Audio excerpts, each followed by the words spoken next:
ક્રેશમાં અવસાન થયું છે, ત્યારે જૂનાગઢના ભેંસાણમાં આવેલા તેમના ખેડૂત ગામ ચકણામાં પણ ગમગીની છવાઈ ગઈ છે। ગ્રામજનોએ દુઃખની લાગણી વ્યક્ત કરતા કહ્યું હતું કે અમે અમારા વડીલ ગુમાવ્યા છે। વિજયભાઈએ તેમના કાર્યકાળ દરમિયાન તમામ જે કાર્યો કરેલા હતા તે કાર્યોને ગ્રામજનો આજે પણ યાદ કરી રહ્યા છે। આપને જણાવી દઈએ કે ચણાકા ગામમાં કુળદેવી સુરાપુરા માતાજી બિરાજમાન છે, ત્યારે વિજયભાઈ વર્ષમાં 2 થી 3 વખત અહીં પરિવાર સાથે આવતા હતા। ગ્રામજનો સાથે તેમનો પારિવારિક સંબંધ હતો। વિજયભાઈ આ ગયા એનું અમને બહુ જ દુઃખ છે કે અમારા ગામ માટે મોટું એક દુઃખદ બનાવ બની ગયો એમ। અમારે ઘરે આવતા અમારા સારા સંબંધ હતા, બહુ હતું, અમારું બહુ રાખ્યું ને ગામ માટે એટલું કર્યું। બધા લોકોની એટલી ભાવના છે કે એની ખોટ કોઈ દિવસ પૂરા થાય।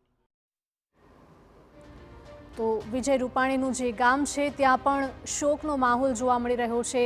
ગામવાસીઓની આંખોમાં પણ પાણી આવી રહ્યા છે, જે આજે પણ સુકાઈ નથી રહ્યા। આજે પણ તેઓ વિજય રૂપાણીને યાદ કરી રહ્યા છે અને તેમણે જે કામો કર્યા છે ગામના લોકો માટે તેને પણ તેઓ યાદ કરી રહ્યા છે। મુખ્યમંત્રી વિજયભાઈ રૂપાણીનું અમદાવાદમાં પ્લેન દુર્ઘટનામાં જે અવસાન થયું છે અને વિજયભાઈ રૂપાણીનું પૈતૃક ગામ જે ભેસાણ તાલુકાના ચણાકા ગામ છે કે તે વર્ષમાં 2 થી 3 વાર આ ચણાકા ગામે આવતા ચણાકા ગામનો વિકાસ પણ કરવામાં આવ્યો છે। તેની સરળતા, તેની માનવતા, જ્યારે આ ગામના ચણાકા ગામના લોકો આપણી સાથે જોડાયા છે, ખૂબ દુઃખ વ્યક્ત કરે છે। સરપંચ જે રીતે વિજયભાઈ રૂપાણીનું આ દુઃખદ અવસાન થયું છે અને ચણાકા ગામ એટલે એનું પૈતૃક ગામ, તો આપ શું કહો છો?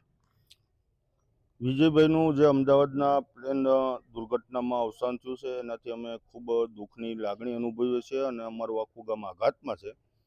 એનું કારણ છે કે વિજયભાઈના પિતાજી અને એમના દાદાશ્રી ને બધા અહીંયા જ અમારા ગામનું એનું પૈતૃક ગામ છે અને અહીંયા જ બધા રહેતા અને નાના મોટા પણ અહીંયા જ બધા થયા છે। અમારા વડીલો બધા ઓળખે। જ્યારે મુખ્યમંત્રી બન્યા ત્યારે પ્રોટોકોલ પ્રમાણેની સિક્યુરિટી સારી હોય છતાં પણ અમારા ગામનું નાનું છોકરાઓથી લઈને વડીલ સુધીનો કોઈ પણ વ્યક્તિ એને મળી શકતો।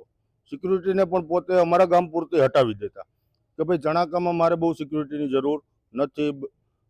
સ્ત્રીઓને મળતા, બાળકોને મળતા, બેનું દીકરીઓને મળતા અને જે કાંઈ પ્રશ્નો હોય, નાના મોટા સ્કૂલના પ્રશ્નો હોય, કોઈ નોકરીના પ્રશ્નો હોય, દવાખાનાના પ્રશ્નો હોય, રોડ રસ્તાના પ્રશ્નો હોય, પાણીના પ્રશ્નો હોય, વીજળીના પ્રશ્નો હોય, દરેક પ્રશ્નો પોતે અંગત રસ લઈ અને સાંભળતા અને એમનું તાત્કાલિક અધિકારીઓને બોલાવીને અને એનું નિરાકરણ લાવતા।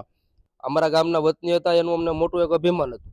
આજે આપણે વચ્ચે નથી તો એનું આખા ગામને દુઃખ છે। વિજયભાઈનું દુઃખદ જે અવસાન થયું છે તે ચણાકા ગામના એક પરિવારના મોભીનું અવસાન થયું તેવી દુઃખની લાગણી વ્યક્ત કરી। આ વિજયભાઈનું ગામ જે ચણાકા ગામ છે, જે ભેસાણ તાલુકાનું, તેમાં તેમના સુરાપુરા, તેમના કુળદેવીનો અહીંયા મઢ છે અને વર્ષમાં 2 થી 3 વખત અહીંયા આવતા અને તેઓએ પાણીના પીવાના પ્રશ્નો હોય કે લાઇટનો 66 kVનો પ્રશ્ન હોય કે સ્કૂલનો પ્રશ્ન હોય, તમામ બાબતે આ ચણાકા ગામનો વિકાસ કરવામાં આવ્યો છે તેવું ગ્રામજનોએ જણાવવામાં આવ્યું। વિજયસિંહ પરમાર, TV9 ચણાકા।